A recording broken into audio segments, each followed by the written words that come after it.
Hello, brothers and sisters of the church, and welcome to today's encouraging word. This is my last video from Brazil at this time. So Arthur's with me one more time. I was delayed in my travel back because the airline wanted me to change my flight due to the weather conditions that you're going through.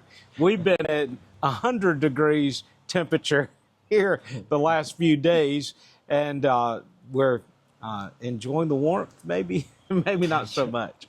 But I had asked Arthur what he would like for us to focus on and share this time, and he's been reading through the Psalms, and so you really wanted to focus on Psalm 37. Yeah. So what stood out to you in Psalm 37? What meant for me?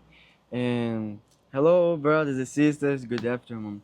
So this chapter meant for me about for you trusting God. In here, my Bible is saying a title saying, "He will not forsake His saints.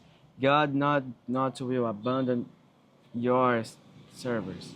So I want to say the verse here in chapter 37, verse 3 unto 7 is so important, mean very much for me. I think it's very important yours know too. And he say, "Trust in God and do good, dwell in the land and befriend faithfulness. Delight yourself in the Lord, and He will give you the desires of your heart. Commit your way to the Lord, trust in Him, and He will act. He will bring forth your righteousness and delight, and your justice at the noonday. Be still before the Lord, and wait patiently for Him. Fret not yourself over the one who prospers in his way, over the man who carries out evil device."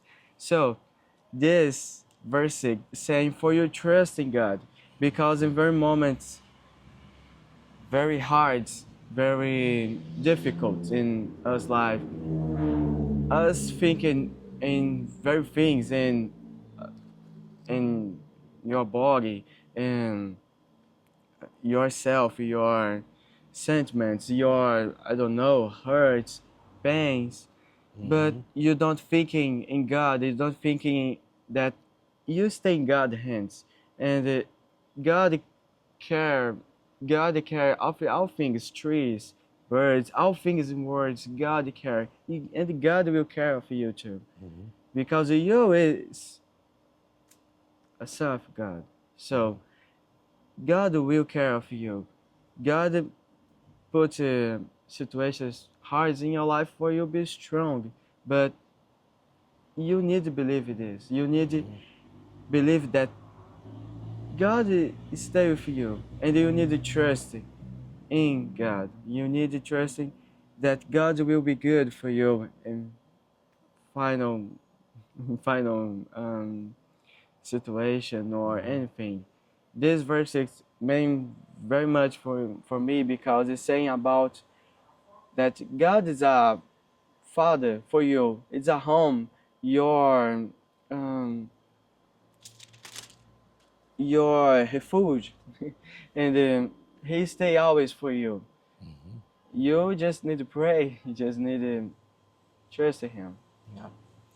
You know, one of the verses that really, and a lot of verses in this passage stands out to me, and I actually covered this in the chronological read through the Bible. This was the specific chapter that I settled on at that particular time of reading. But verse 3 really stood out to me as we were preparing for this, because it, tells us, it says, "Trust in the Lord and do good, live in the land." And I'm thinking living in that sense in the promised land, live in the promises that God has given us. And then it says cultivate faithfulness. And cultivate faithfulness, that means we have to, in a sense, like a farmer would cultivate the ground and prepare it for the harvest, we need to work the ground, and I'm not meaning based on a works base of salvation, but I'm meaning we need to work at cultivating our faithfulness to the Lord. And